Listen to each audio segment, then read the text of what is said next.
Vamos ver a reação do pessoal aí. Ninguém reagiu. Sim, ok, valeu, obrigado.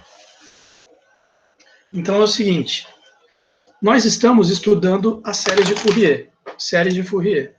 Então deixa eu colocar aqui, séries, ou série, tanto faz, de Fourier. Tá? Fourier. Então esse está sendo o nosso tópico aqui de estudo nesse momento do curso. Então nós já vimos, nunca é demais lembrar, né? Nós já vimos, por exemplo, que calcular uma série de Fourier é procurar escrever uma função f de x na forma A0 sobre 2 mais somatória de n igual a 1 até infinito a n cosseno de npx sobre L, npx sobre L, mais bn seno de npx sobre L. Sendo que esse L é o intervalo, ele tem a ver esse valor L com o intervalo onde você vai representar a função por uma série de Fourier. Quer dizer, você está sempre imaginando isso aqui no intervalo de menos L até L. Tá? Podendo ou não ser fechado, eu vou deixar aberto para ter certeza. Menos L até L. Tá? Então, a ideia é você conseguir calcular esses coeficientes A0 a N, Bn. A gente já viu que, e já demos vários exemplos para os alunos, que o A0, você pode calcular ele numa fórmula à parte. Eu gosto de escrever assim, A0 igual a 1 sobre L, integral de menos L até L, f de x dx. O AN tem a formulinha dele aqui, AN igual 1 sobre L, integral de menos L até L, integral de menos L até L, f de x vezes cosseno npx sobre L, cosseno de npx dividido por L, dx. Isso aqui vale para n igual a 1, 2 reticências, e você tem a fórmula para o Bn, ok? Para o Bn. Então, o Bn é com seno, né? Bn igual 1 sobre L, integral de menos L até L, f de x, seno de npx sobre L. dx para n igual a 1, 2 reticências. Ok, tá lá. Esse é o basicão de série de Fourier. Já vimos alguns exemplos e tal. Outra coisa, a gente viu que o teorema de Fourier, ele diz o seguinte: se você calcular por essas fórmulas a série de Fourier de uma função contínua ou seccionalmente contínua, o que vai acontecer é que essa fórmula aqui da direita vai dar exatamente o f de x para todo ponto x no qual a função é contínua. No ponto de descontinuidade, então, observação.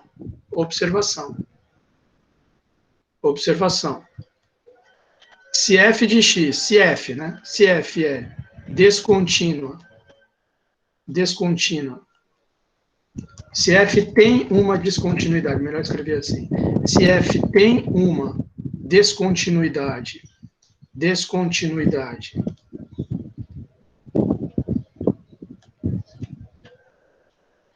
em x0, melhor ainda, então, se f tem uma, nessa frase não ficou legal, deixa eu escrever melhor, se a função f não é contínua, se f não é contínua, agora ficou legal, se f não é contínua em x0, então a série de Fourier, que é aquela fórmula amarela que eu escrevi lá em cima, a série de Fourier converge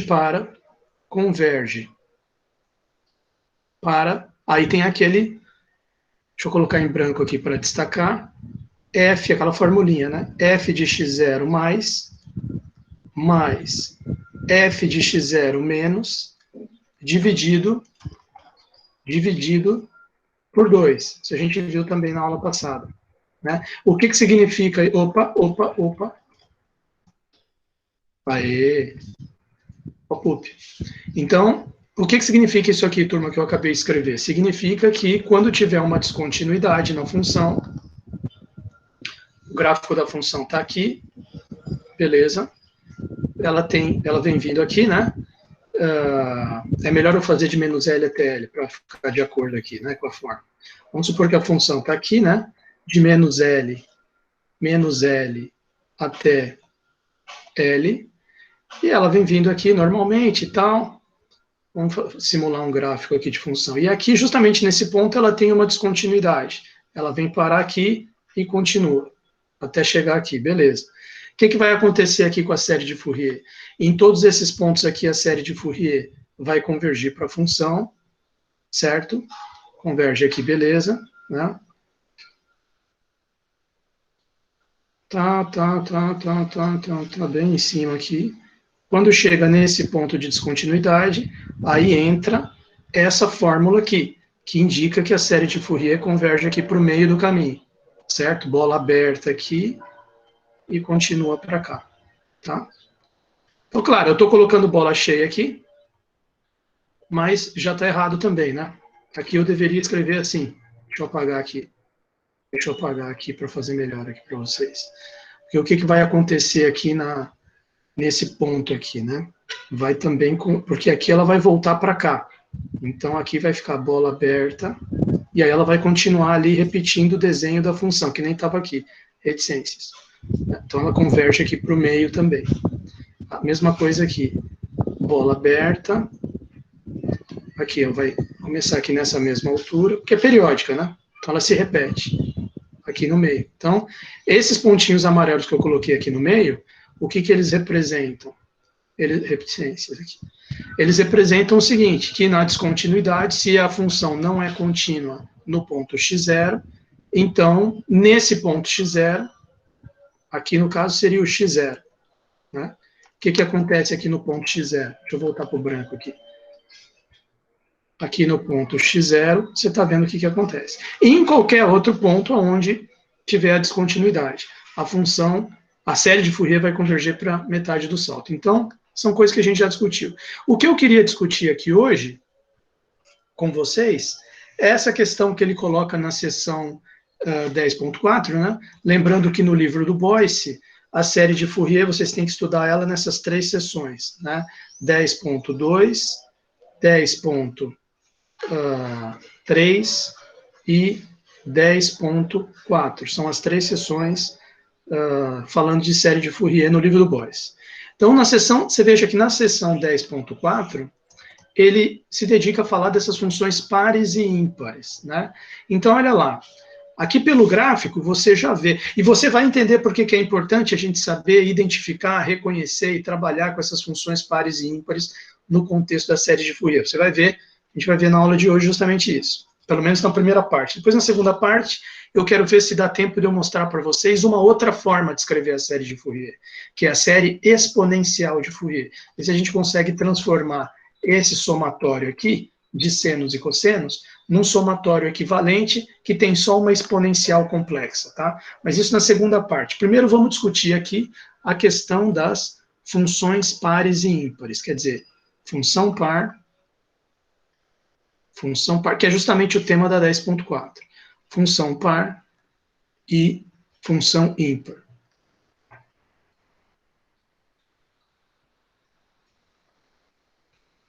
Ok? Então, tá lá. Então, pelo gráfico ali, você já vê qual é a ideia da função par e da função ímpar. Função par, você tem essa simetria em relação ao eixo y.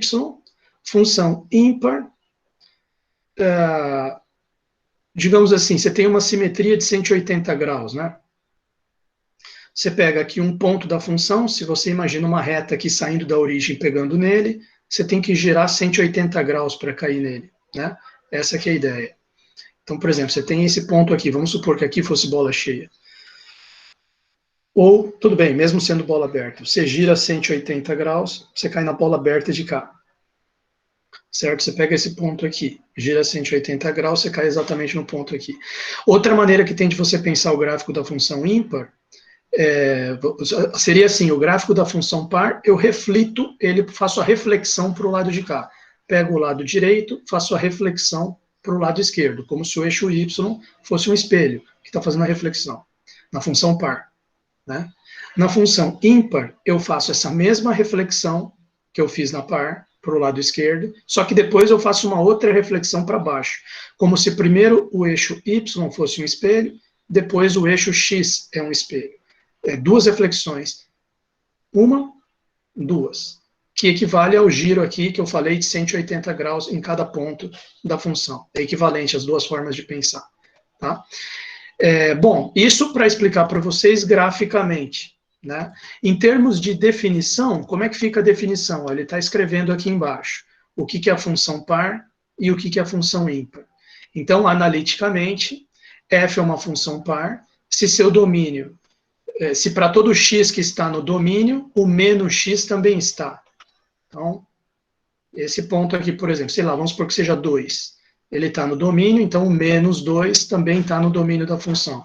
E, além do menos x estar no domínio sempre que o x está, existe essa relação entre eles. F de menos x igual a f de x. Acho que essa é a... Vou colocar aqui primeiro a função par, né? 1. Função par. Função par. Ela é o que... A essência dela, o que define ela é essa relação aí. O f de menos x é igual a f de x, ou f de x igual a f de menos x, dá na mesma. Tá legal? Ok. Depois a gente fala da função ímpar. Né? Vamos dar alguns exemplos importantes de função par. Quer dizer, quais são os principais exemplos, os mais famosos, né, mais recorrentes de função par? A função constante, f de x igual a c, uma constante, é uma função par. F de x igual a x ao quadrado, certo? É uma função par. Não é toda função de segundo grau que é par. Né? Por exemplo, x ao quadrado é, x ao quadrado mais 1 é, x ao quadrado menos 1 é, mas, por exemplo, x ao quadrado mais x, aí já não é, né? Aí já não é função par. Só para prestar atenção. Bom, de modo geral, toda vez que eu tenho f de x igual a x elevado a um número par, 2n, é uma função par também. Né? Outra função famosa, importantíssima aqui, ó, f de x, deixa eu escrever embaixo, f de x igual a cosseno de x. F de x igual a cosseno de x é par. F de x igual a cosseno de nx é par, certo? F de x igual a... Essa que tem na série de Fourier, cosseno de n pi x sobre L, é uma função par também, tá certo? Bom, o cosseno hiperbólico também é um bom exemplo. F de x igual ao cosseno hiperbólico de x é uma função par. A função módulo é um exemplo muito famoso também. F de x igual a módulo de x é uma função par. E dentre outros, né? Dentre outros. Claro que com certeza existem outros exemplos de função par, mas essas aqui acho que são as mais famosas. Né? Então, veja bem, o que a gente pode falar de interessante aqui a respeito da função par? Olha só o que ele coloca aqui no livro. Vamos olhar, depois a gente volta aqui na função ímpar, né? Mas por um momento vamos olhar aqui para baixo. A soma ou a diferença de duas funções pares são pares. Tá? Se somar e subtrair função par, dá função par. O produto, esse aqui é o mais importante para a gente, esse que eu queria destacar. O produto de funções pares é uma função par. Esse é um caso interessante. Ó. O produto e o quociente também, mas principalmente o produto. Né? Então vamos colocar isso aqui na forma, porque essa observação é a que vai ter um destaque para a gente aqui na série de Fourier. Então, vou colocar uma observação aqui. Observação. Quando eu tenho, se eu tiver duas funções pares, né, se f, g são funções pares, né, vamos imaginar que as duas estão definidas no mesmo domínio, vamos colocar, já que a gente está falando de série de Fourier, menos L até L em R, tá? Vamos colocar assim. Se essas duas funções são funções pares,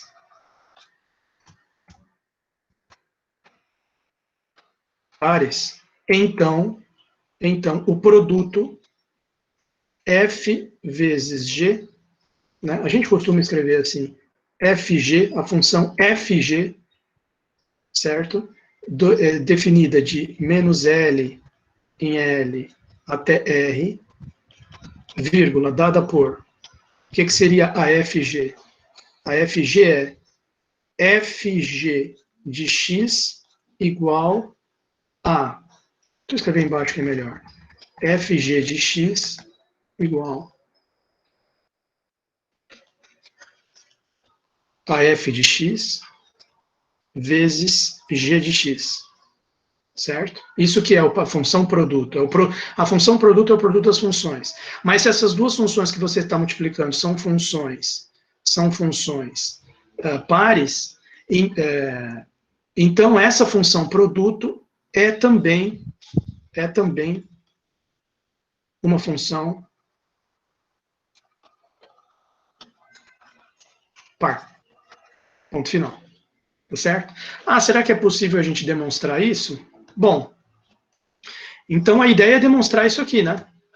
Se for função par, f de menos x é igual a f de x. A ideia seria tentar buscar isso aqui. Então vamos ver. Como é que você pode demonstrar isso? Demonstração. Se eu escrever aqui fg de menos x, pela definição que eu escrevi aqui em cima, fg de menos x é igual a f de menos x vezes g de menos x. Como, por hipótese, ambas as funções são pares, como eu tinha dito antes, então esse f de menos x eu posso trocar por f de x,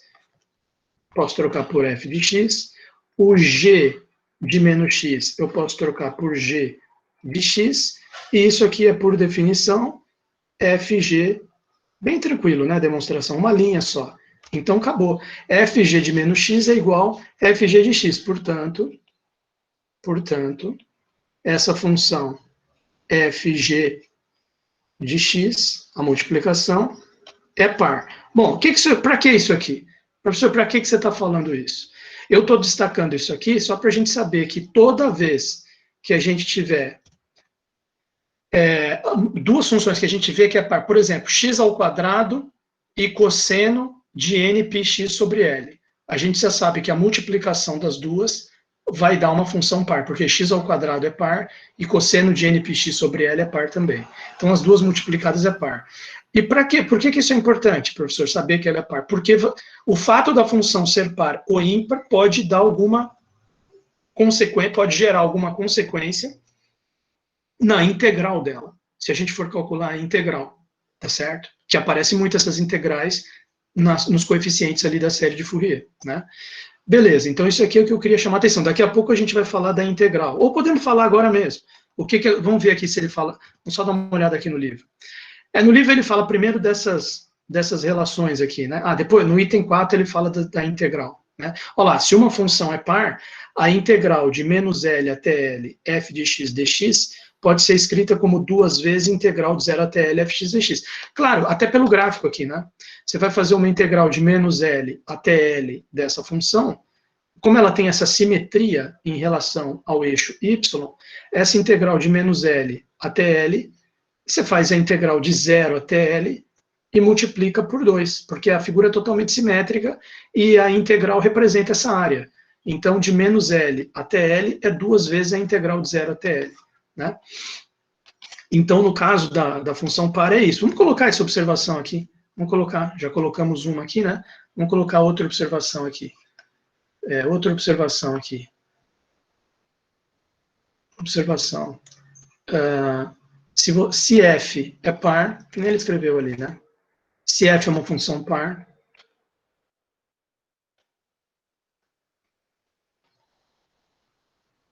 então dois pontos. A integral de menos L até L, f de x dx, é igual integral de menos L até L, f de x dx é igual 2 vezes a integral de 0 até L. Isso às vezes ajuda, por quê? Porque você tendo um zero aqui no limite de integração, na hora que você substitui na fórmula o zero, naquele sup menos o inf, às vezes é mais fácil de já ver direto que dá zero, entendeu? Então, às vezes isso aqui ajuda também. F de x dx, tá? Será que a gente consegue fazer uma demonstração disso? Olha lá, hein? Olha lá. Integral de menos L até L, f de x dx, eu posso quebrar em duas, né? Para qualquer função, pouco importa se é par ou se é ímpar. Uma integral de menos L até L pode virar uma integral de menos L até zero, f de x dx, mais uma integral de 0 até L, f de x dx, ok? Até aí tudo bem. Aí na primeira integral, a gente pode arriscar uma mudança de variável, nessa primeira integral. Vamos dizer que, vamos fazer a seguinte mudança. X igual a menos y. Fazer uma mudança de variável. Se x é igual a menos y, então dx é igual a d menos y, que é menos dy. Dx é igual a menos dy. Já vamos trocar ali o dx por dy. E os limites de integração? Quando x é menos L, y é igual a L. Né? Se eu trocar aqui o x por menos L, quarto menos, y igual a L. Se eu trocar o x por zero, y é igual a zero também. E aqui dentro fica f de menos y, dy, f de menos y, dy. Vamos ver aqui. Vamos ver como é que vai ficar isso. Não, menos dy, né? Não, vou botar o menos aqui fora. Pronto. Porque esse menos aqui do menos dy, eu coloquei aqui fora. Certo? Menos aqui. Bom, e a segunda integral? A segunda integral permanece a mesma coisa. Mais integral de 0 até L, f de x dx. Ok. Então aí, o que que... Pô, acabou o espaço aqui da lousa, eu vou escrever meio espremido aqui. Então, essa primeira integral, existe um teorema que diz, né, de cálculo 1 até, não vou demonstrar agora aqui para vocês, mas ele diz que quando eu tenho menos aqui na integral, eu posso, aqui fora da integral, eu posso tirar esse menos invertendo os limites de integração. Vocês se lembram dessa ideia do cálculo 1? Quem se lembra? Não sei se alguém está acompanhando aí. Vocês estão acompanhando o que eu estou falando, não? O pessoal tá meio puto. Sim, olha aí, Nicole. Legal, Mariana, as meninas estão acompanhando. Carlos, Ianca aí, ó. Olha só, presta atenção. Aqui vai ficar integral de 0 até L, f de menos y. A função é par. Agora entra essa hipótese aqui, ó. Como a função é par, f de menos y é a mesma coisa que f de y, né? Função par. Vocês lembram lá, né? Lá. Ok? Então, 0 até L, eu tirei o menos, inverti os limites, f de y dy, mais integral de 0 até L, f de x dx, que é a mesma coisa. Claro que você pode trocar a letra para quem tem, porque é a mesma integral, né? Essa aqui chama variável muda, essa letrinha da integral. Eu estava falando isso essa semana para os alunos de análise, né? Uma integral de fy dy é a mesma coisa que uma integral de f de x dx, que é a mesma coisa que uma integral de f de t dt, que é a mesma coisa que a integral de f de z dz. Quer dizer, a letra é uma variável muda. Claro, além de ser a mesma integral, também é o mesmo limite de integração, que está aqui, 0 e L. Então, isso aqui é a mesma coisa que 2 vezes integral 0 até L, f, aí de qualquer letra, pode ser até f de ômega, d ômega, para simplificar, como eu comecei com a letra x, f de x dx, tá certo?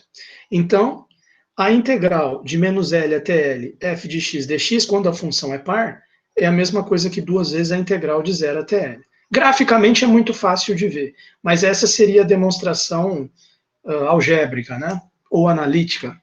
Professor, mas tudo bem, mas e a função ímpar? Você só falou de função par até agora.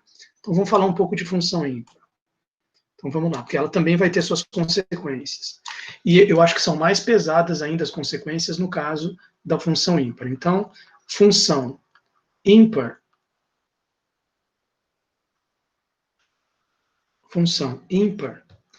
qual que é? Vamos ver ali no livro. Vamos ver no livro.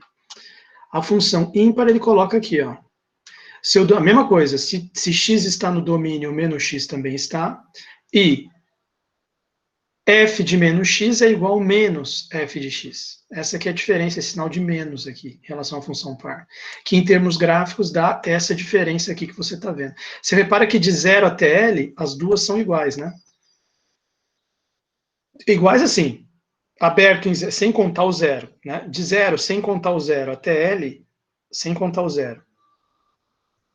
Até L, intervalo aberto, 0 a L. As duas são iguais. Se você completar essa aqui como uma função par, ou fazer a extensão par dela, como a gente fala, né? Esse trecho aqui vira isso. Se você fizer a extensão ímpar do mesma figura aqui que está à direita, a extensão ímpar vira isso aqui. Tá? Então, e em termos gráficos, a diferença é bem grande, bem notável a diferença. Em termos da definição, é apenas esse sinalzinho de menos aqui. Então, vamos colocar aqui. Função ímpar, o que define ela é f de menos x igual a menos f de x, certo? Está aqui. Então,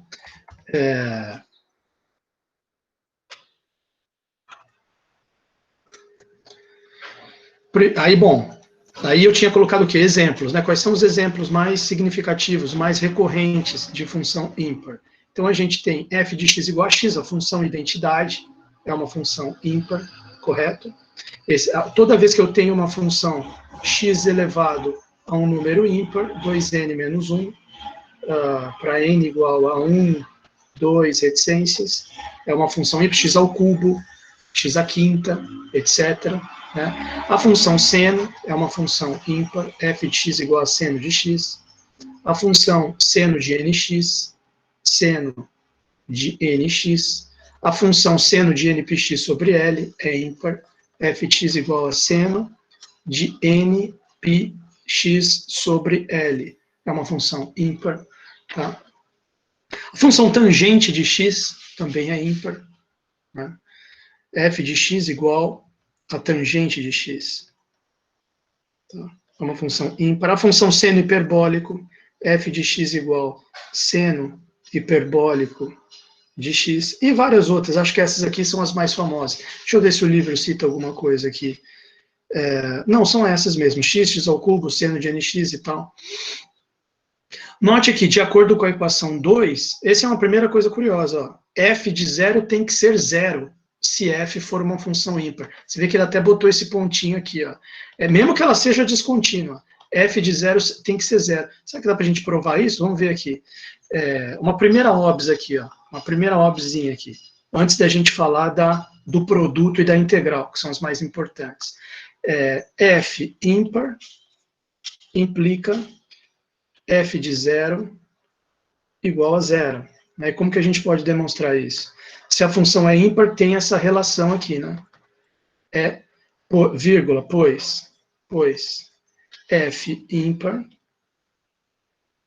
implica que f de menos x é igual a menos f de x para todo x, vamos escrever assim, para simplificar para todo x. Então, para x igual a 0, certo? Claro, imaginando que o zero está no domínio, né? Senão nem faz sentido escrever f de 0 igual a 0. Mas geralmente está nos nossos casos aqui que a gente vai estudar. Então, x igual a 0 implica f de menos 0 igual a menos f de 0, certo? Só que, evidentemente, f de menos 0 é a mesma coisa que f de 0. Então, fica f de 0, esse menos f de 0 passa para cá, mais f de 0 igual a 0, que implica 2f de 0 igual a 0, que implica, finalmente, o que a gente queria mostrar, f de 0 igual a 0. Então, quer dizer, função ímpar e a origem, né, o zero está no domínio, f de 0 igual a 0. Quando o gráfico delas passa pela origem, é isso que ele quer dizer, né? Isso que ele até enfatizou aqui. E todas essas funções que eu dei como exemplo também, se você prestar atenção, como que é o gráfico da função x? Passa pela origem, x ao cubo, passa pela origem, seno de x, seno de 0 é 0, passa pela origem, seno de nx, tangente de x, tangente de 0 é 0, passa pela origem, seno hiperbólico, e elevado a x menos e elevado a menos x sobre 2. Coloca x igual a 0, vai dar 1 menos 1 sobre 2, que é 0 sobre 2, que é 0. Tá? Então, todas essas funções que eu dei como exemplo, toda função ímpar, que o zero está no domínio, tá? f de 0 igual a 0. Beleza, essa é uma primeira observação. A segunda observação é a respeito do produto. O que acontece com o produto de função ímpar? O produto de par com par, a gente viu que dá par. E o produto de ímpar com ímpar? Como é que eu tinha escrito ali na outra observação? Vamos ver aqui. Eu escrevi assim, tá, sejam duas funções pares, isso. Então agora vamos escrever assim, sejam duas funções ímpares. Então, olha só, sejam duas funções ímpares. Sejam FG, vamos supor de menos L em L, para simplificar aqui. A maioria das vezes a gente vai estar pensando assim, em série de Fourier, né? Em R. Duas funções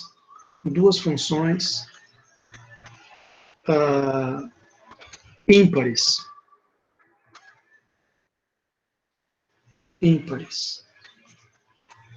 Ok?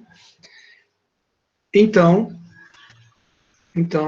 a função produto das duas, fg de x, né? Antes deixa eu escrever o domínio.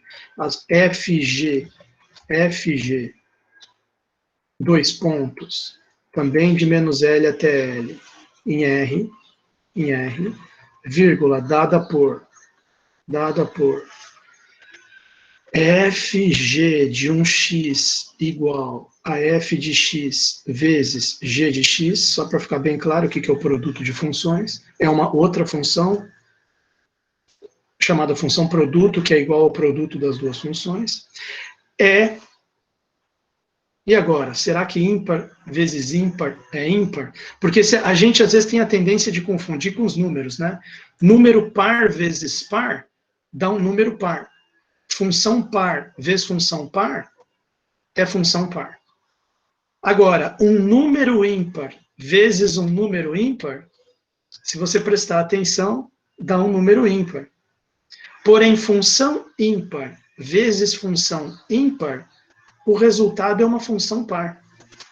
Então, não vai confundir com os números. Por exemplo, x é ímpar. X é ímpar. X vezes x dá x ao quadrado, que é uma função par. Entende o que eu estou falando? Então, olha só. Então, é par. É par. Será que dá para a gente demonstrar isso? Vamos tentar aqui embaixo. Demonstração. Veja, vou tentar provar que é par. Então, vou começar fazendo que nem eu fiz na outra demonstração. FG de menos x. FG de menos x. Que eu sei que é igual, pela definição que eu coloquei aqui em cima, FG de menos x é f de menos x vezes g de menos x. Mas como por hipótese essas duas funções são ímpares, então esse f de menos x eu posso trocar por menos f de x.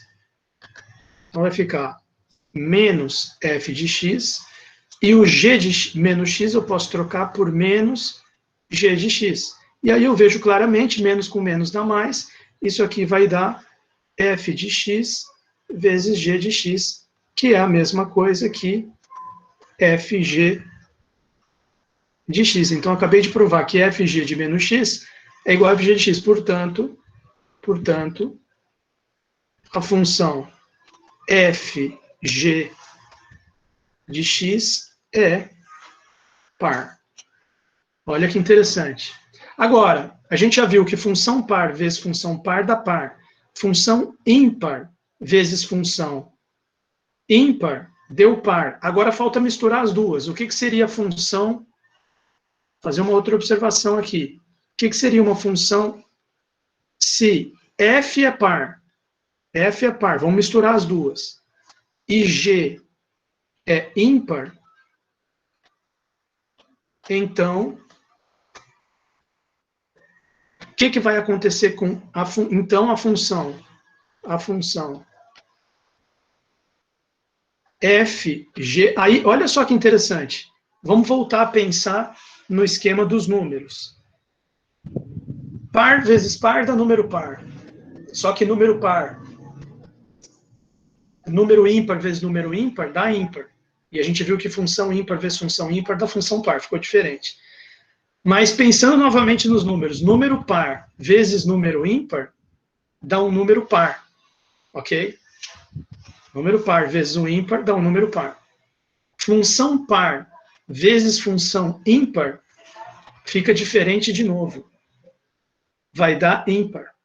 Tanto que se eu pegar x ao quadrado, que é par, e multiplicar por x, que é ímpar, multiplicar as duas funções, vai dar x ao cubo, que é ímpar. Par vezes ímpar dá ímpar. Vamos demonstrar isso aqui. Então, a função fg é ímpar. Ok? Será que dá para demonstrar? Vamos ver aqui. É importante a gente tomar contato com isso aqui. Demonstração. Olha bem. Vamos lá. Vou começar do mesmo, já que deu certo as outras duas, né? Vou tentar fazer no mesmo esquema. Fg de menos x é igual, pela definição de fg, vai ficar f de menos x vezes g de menos x. Só que, por hipótese, f é par. Então, f de menos x é igual a f de x. E, por hipótese, g é ímpar. Então, g de menos x é menos g de x. Resultado.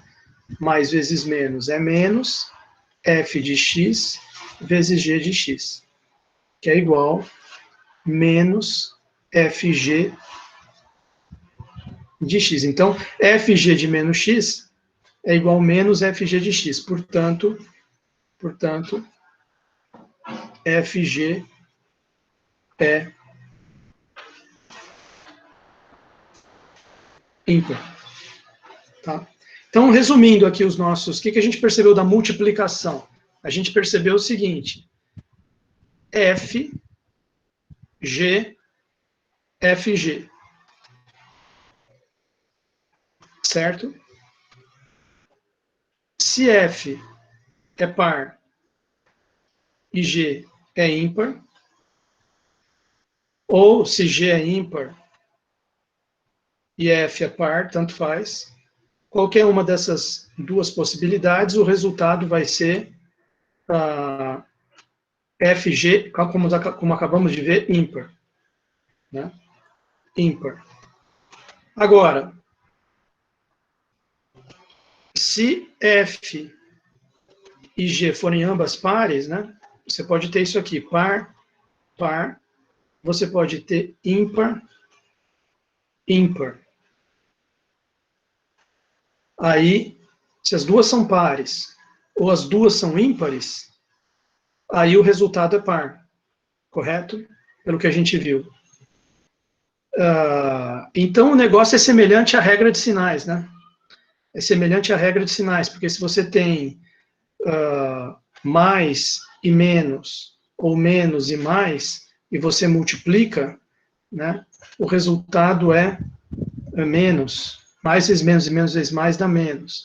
Agora, se você tem mais vezes mais, ou menos vezes menos, aí dá mais. Quer dizer, é semelhante, eu estou colocando esse negocinho aqui do lado para você perceber que há uma certa semelhança com regra de sinal. Agora, falta uma última observação aqui para a gente fechar essa introdução, que é a questão da integral. A gente só viu o que acontece com a integral de função par. O que acontece com a integral de menos L até L da função ímpar? Vamos ver aqui se o livro comenta alguma coisa. Ele comenta aqui, ó. Essa é uma grande jogada. Quando a função é ímpar, a integral de menos L até L da função ímpar dá zero. Isso aqui ajuda muito na série de Fourier, tá certo? Então, observação final. Observação final. Deixa aqui para o pessoal ver. Observação final é o seguinte. Essa aqui de destaque, talvez a mais importante de todas. É a seguinte. Quando eu tenho, se f é função ímpar, então a integral de menos L até L, f de x dx, f de x dx, é igual a zero, ponto final. Será que a gente consegue demonstrar? Fazer aqui rapidamente. E aí a gente volta para as séries de Fourier. Integral de menos L até L, f de x dx, primeiro passo, quebra em duas, né? Integral de menos L até zero, f de x dx, mais integral de zero até L, f de x dx. Quebrei em duas. Aí faço aquela mudança de variável, que é o x igual a menos y. Né? Deixa eu escrever aqui embaixo. X igual a menos y. Então, isso vai fazer com que dx vire menos dy. Então, vai aparecer um sinal de menos aqui. E quando x é igual a menos L, y igual a L. E quando x igual a zero, y igual a zero. F de menos y dy. Coloquei o menos aqui fora. A outra integral continua igual. Mais integral de 0 até L, f de x dx. Ok? Bom, se você prestar atenção, como por hipótese a função f é ímpar, então esse f menos y vira menos f de y. Então isso aqui vai ficar igual a menos integral de L até zero, no lugar do f de menos y, menos f de y, menos f de y, dy, mais f de x, integral de 0 até L, mais integral de 0 até L, f de x dx. Menos com menos é mais. Então fica integral de L até 0, f de y dy, mais integral de 0 até L, integral de 0 até L, f de x dx. Aí, evidente, eu mudando aqui os limites de integração, aparece um sinal de menos, e posso trocar a letra y por x. Então, vai ficar menos integral de 0 até L, f de x dx, mais integral de 0 até L, f de x dx, que é igual a zero. Então, veja, essas duas coisas juntas, o fato de que a integral de menos L até L, f de x dx dá zero, quando f é ímpar, junto com essa tabela aqui, que mostra para você que às vezes dá ímpar a multiplicação de funções, essas duas coisas juntas aqui, isso junto com isso, são um grande aliado nos exercícios de série de Fourier. Veja as contas que a gente fez na última aula, né, que foram um abismo de contas lá, que a gente poderia ter usado isso aqui para simplificar, tá certo? Então essa é a grande lição dessa sessão aqui. Vamos ver se ele fala mais alguma coisa. Ele faz aqui a demonstraçãozinha, né? Série, assim, ó, o que ele está falando? Quando você tiver série em cossenos, suponha que a f, você quer calcular a série de Fourier de uma função f, periódica, de menos L até L, função periódica, período 2L, tá? E vamos supor que a função f de x, quando multiplicada por cosseno, dê par. Então, a integral dos... Bom, se essa aqui vai dar par, f de x por seno vai dar ímpar. Ele escreveu de um jeito confuso aqui, era melhor ele ter dito f é par, porque daí par vezes a seno vai dar ímpar. Né?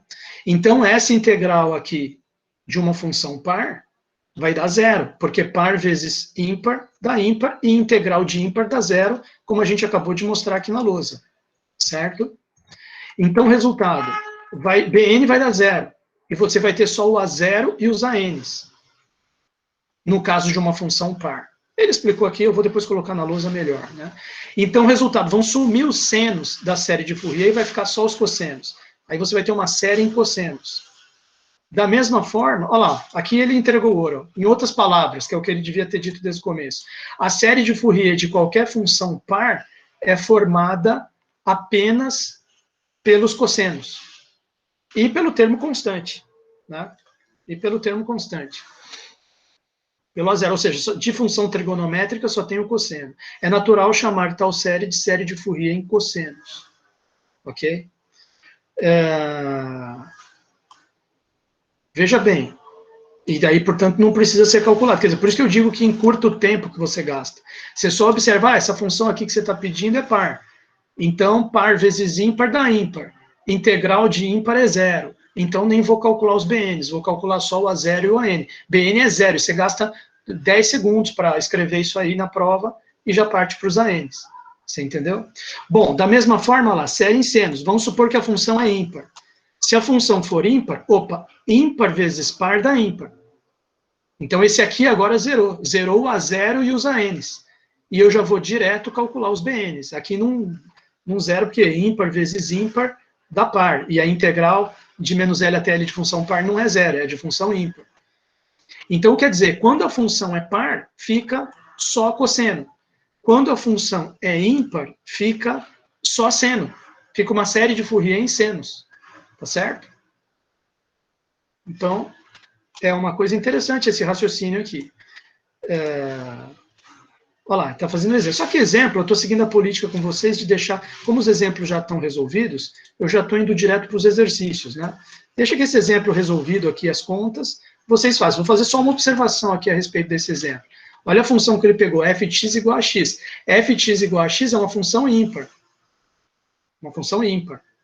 Então, o que a gente espera, pelo que ele acabou de comentar? Vai zerar os ANs na função ímpar, e eu vou ficar com uma série em senos. Então, vamos ver o que aconteceu aqui no final das contas. Olha lá, uma série em senos.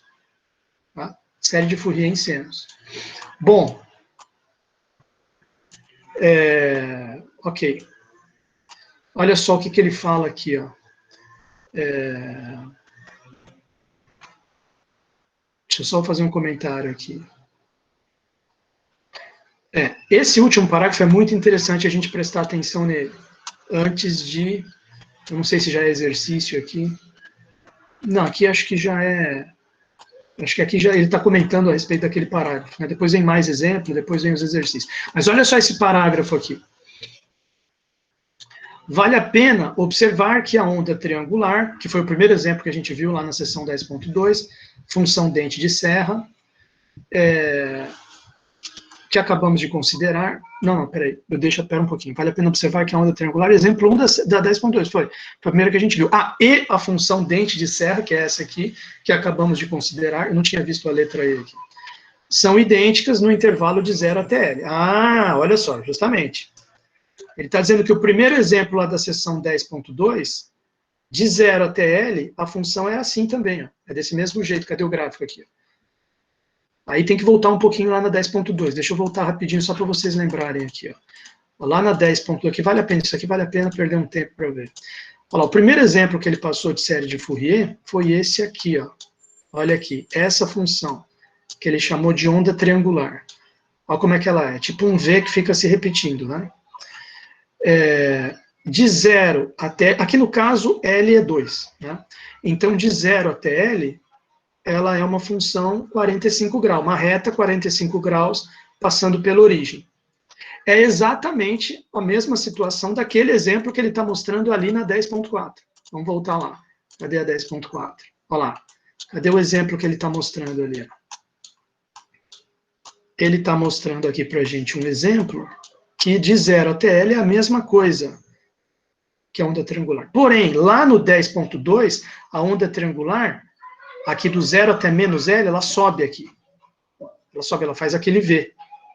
E essa aqui do 0 até menos L vem para baixo. Então é como se ele estivesse dizendo assim para a gente, ó, essas duas funções, do exemplo 1 da 10.2 e essa aqui da 10.4, elas são iguais no 0 até L, e eu posso pegar essa função aqui de 0 até L, assim, dessa forma, e estender ela para ser par, aí vira o exemplo 1 da 10.2, ou estender ela para ser ímpar, que é esse exemplo aqui.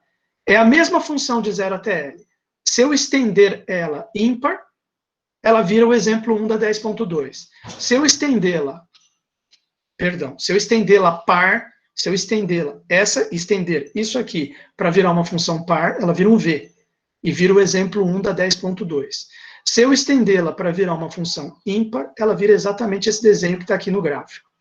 E vira a função dente de serra. Estendeu ela par, vira onda triangular. Estendeu ela ímpar, vira essa função dente de serra. É isso que ele está falando ali, né? Mas vamos continuar, que ele vai falar um negócio interessante.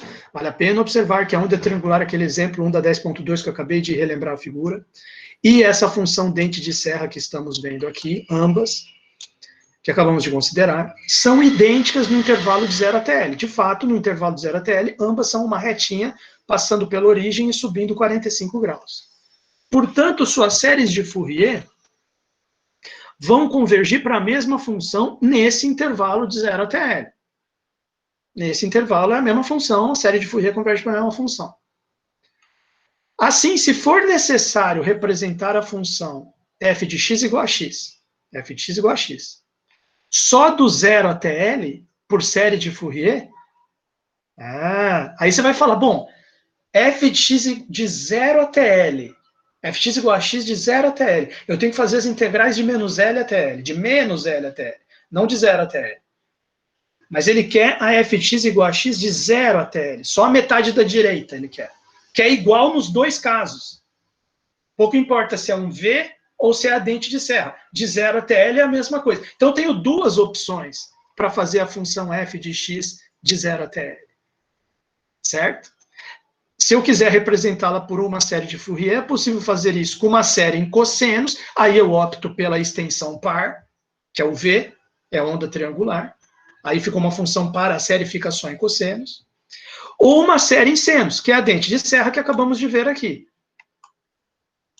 Ou uma série em senos. No primeiro caso, f tem que ser estendida como uma função par, para o intervalo menos L até 0, que é aquela onda triangular, lá do exemplo 1 da 10.2. Onda triangular. No segundo caso, f tem que ser estendida por intervalo menos L até 0 como uma função ímpar, e periódica pelo resto da reta, que é a função dente de serra. Se f for estendida de outra maneira qualquer, a série de Fourier resultante vai convergir para f de x igual a x para a direita, no 0 até L. Mas vai, em vez de ser uma série só em seno, uma série só em cosseno, vai ser uma série misturando seno e cosseno. E cá entre nós, turma, possivelmente vai ser bem mais complicado de calcular. Pô, o cara quer fazer a função f de x igual a x, no intervalo de 0 até L. Aí ele faz assim, uma funçãozinha que é f de x igual a x, depois pro lado esquerdo ele faz um zigue-zague. Putz, imagina só, para calcular as integrais lá da série de Fourier disso aí. Então seria muito mais simplificado você, bom, se eu quero essa fotografia aqui dessa função no intervalo de 0 até L, eu vou fazer a extensão dela, para poder calcular a série de Fourier, as integrais de menos L até L, só que eu vou pegar ou uma extensão par ou uma extensão ímpar, o que for melhor para mim, ok? E já sabendo que se eu escolher uma extensão par, a série de Fourier resultante vai ficar só com cossenos. Se eu escolher uma extensão ímpar, a série de Fourier resultante fica só com senos, ok? Vocês entenderam isso que eu expliquei aqui no final desse parágrafo? Vocês entenderam o que eu estou comentando aqui nesse parágrafo? Sim ou não? Quem entendeu? Vamos ver se alguém prestou atenção. Acho que todo mundo já foi embora essa altura, né? Não, olha lá, Carlos, valeu, Gustavo Nascimento, Nicole Aracaque. Obrigado por vocês estarem aí. Antes de fechar esse vídeo, obrigado a todos vocês. Obrigado, Ian. Antes de fechar esse vídeo, vamos fazer um exercício. Aqui, ó, na verdade, antes dos exercícios, ele ainda está fazendo mais um comentário aqui. Está falando, ao se resolver problemas de equações diferenciais, é útil muitas vezes expandir. Mas esse comentário tem a ver com o que a gente acabou de comentar aqui do parágrafo. É muitas vezes útil expandir uma função em série de Fourier. Nós vamos ver isso na equação do calor e na equação da onda, quando a gente voltar para as equações diferenciais, né? Como indicado anteriormente, nesse último parágrafo, para a função f de x igual a x, tem duas alternativas possíveis. Na verdade, para qualquer função, né? Então, quer dizer, ó, dado uma função f de x genérica, não precisa ser f de x igual a x, pode ser qualquer uma, né? Seria legal fazer um desenho aqui para o aluno entender. Quer ver? Ó? Dado o que ele está falando aqui nesse parágrafo, tem a ver com um assunto chamado... É que depois só que isso vai aparecer nas EDPs, mas eu já vou falar agora. É um assunto muito interessante chamado extensão par, e eu tenho a tendência a escrever extensão com X, mas eu tenho a impressão que é com S. Deixa eu pegar o dicionário antes que eu dê uma de analfabeto aqui. Calma aí. Porque a gente fica lendo em inglês, né? Extension, que é com X. Quer ver? Ó, ainda bem que eu comprei um dicionário aqui, porque eu estou passando tanta vergonha que daqui a pouco esse professor vai ter que ser interditado. Não, tem a extensão com X. Mas deixa eu ver aqui se tem com S também. Olha só. Olha só a situação que eu estou passando aqui nessa aula. Extensão. Olha lá. Deixa eu ver se tem com S também, ou se eu sou analfabeto mesmo. Extentor. Não, não tem. Eu sou analfabeto. PQRS. Não tem. Extentor. É estender que é com S. Estender. Lembrei porque que eu faço confusão. Estender é com S. Estender é com S, em português, tá? Mas extensão é com X. Extensão é com X. Tá, pronto, já tirei minha dúvida aqui. Só isso, para não escrever errado. Porque às vezes a gente tá escrevendo assim, bicho, sabe, você fica na dúvida. E as pessoas têm preconceito também. Meu livro do Hobbit aqui resolveu instalar. As pessoas têm preconceito com consultar o dicionário, né? Pai dos burros. Então, o assunto que a gente está vendo é extensão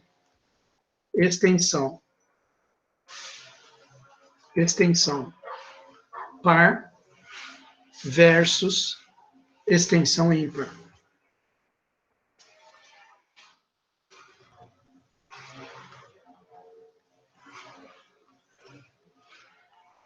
Certo? Então é só para o cara entender isso que ele está falando nesse momento aqui. Ó. Vamos voltar ali para o livro. Quer dizer, dado uma função f de x, não precisa ser f de x igual a x, pode ser uma f de x qualquer, você pode escrever a partir dela uma g de x que seja igual a ela no intervalo de 0 até L, e apenas a reflexão. Essa aqui seria uma extensão par, extensão periódica par. Né? Então, a extensão par, você pega e cria uma g de x, que é igual à própria f de x no intervalo de 0 até L, e ela é f de menos x no intervalo de menos L, menor ou igual que x, menor que zero. Ponto final. Tá? Ou assim, tá? Não importa. Essa questão de onde é que é menor ou igual, onde é que é menor, não tem problema. Tá? Menos L menor ou igual que x, menor que zero. Não tem problema nenhum. Como que seria o gráfico aqui no caso? O gráfico aqui no caso seria o seguinte. Você tem, é um exemplo só, tá? Você tem aqui a f de x de 0 até L. Então, digamos que ela é aqui assim, ó. E ao fazer a extensão par, você cria um desenho aqui assim, que é tipo um reflexo. Uma reflexão aqui. Certo? A extensão par. Tá? Agora, um outro exemplo aqui. Você tem aqui um negócio aqui assim, e aí você cria aqui extensão par. Ela é aqui assim.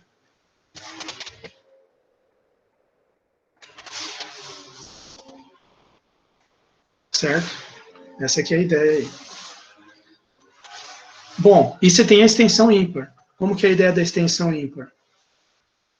A ideia da extensão... Quer dizer, tudo isso, você faz esse artifício aqui para calcular a série de Fourier, você está interessado aqui, ó, do 0 até L. Você quer só esse trecho aqui.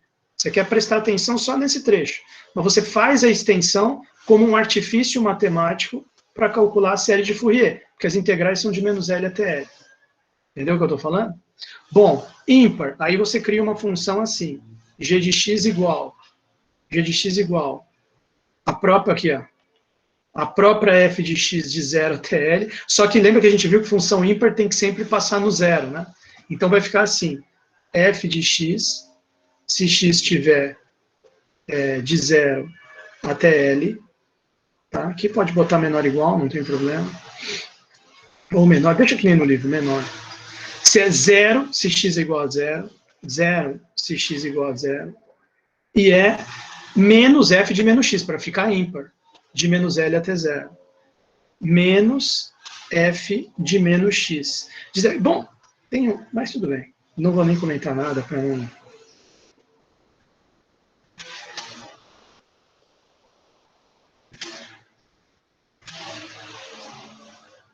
Ok?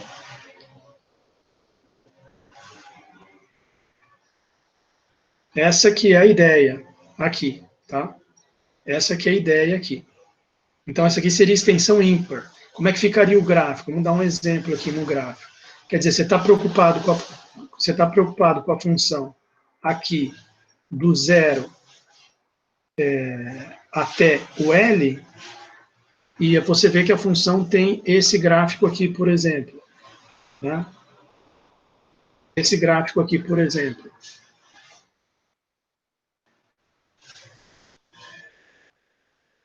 Aí você... extensão ímpar. Entendeu?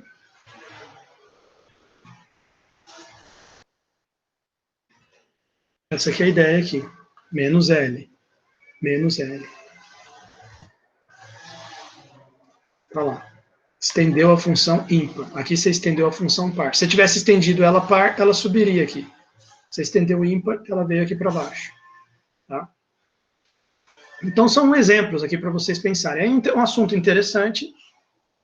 Tá? Depois você pode criar alguns exemplos você mesmo. Depois a gente vai ver isso aqui no contexto de equação da onda e equação do calor. Tá? Ok. Então, o que ele está dizendo aqui? Explicitamente podemos, definir uma função periódica de extensão par, definir uma função h de período 2L, que é a extensão periódica ímpar. Ele ainda coloca aqui uma terceira opção, ó, definir uma função k de período 2L que seja igual, tá certo? E definir k de x em menos L até 0 de qualquer maneira consistente com as condições. Isso aqui é uma coisa que é mais raro você ver, né? Você definir ela de qualquer maneira consistente, mas só para complicar as contas, né? Então, a série de Fourier K envolve tanto os senos como os cossenos. E também representa a f de 0 até L, só que você vai se ferrar bem mais do que se você usar uma dessas duas opções. Pode ser que em alguma situação, que eu não me lembro aqui, tenha que fazer isso, mas enfim, geralmente a gente faz extensão par e extensão ímpar, né? São as mais fáceis de calcular. Bom, portanto, existe uma infinidade de tais séries, todas elas convergindo para f de x. Não, tudo bem, tá ótimo. Aí vem esse último exemplo aqui, ok, que como eu disse, já está feito, eu deixo para vocês trabalharem sozinhos, aí vem os exercícios. Vamos ver, eu queria chamar a atenção, a gente já esteve fazendo, acho que um exercício aqui, né? Não foi daqui não, foi de outra sessão. Olha só, em cada um dos problemas encontra a série de Fourier da função dada, de 0 até 2π. Né? Aqui você é obrigado a fazer a extensão par ou extensão ímpar. Né? Mas não, você vai ter que fazer par, porque ele pediu série em cossenos. Né? Você repara que ele definiu a função de 0 até π e depois de π até 2π. Então, no total, a função está definida de 0 até 2π. E você teria que fazer ela de menos 2π até 2π. Só que ele quer uma série em cossenos. Então, você faz a extensão par dessa função. Esse aqui é um exercício legal. Tá? Deixa eu ver se tem alguma coisa. Tinha uns exercícios aqui, ó, esses exercícios aqui. Porque esses aqui de só calcular a série de Fourier fazendo extensão, eu tenho certeza que vocês conseguem. Eu queria chamar a atenção para um exercício aqui que envolve uma aplicação para cálculo de séries. Esse aqui é um exercício interessante. Vamos fazer esses exercícios aqui, ó. Só que eu vou gravar num vídeo separado, para não ficar muito longo, tá? Olha lá, o pessoal está me explicando ali. Deixa eu interromper a gravação, calma aí.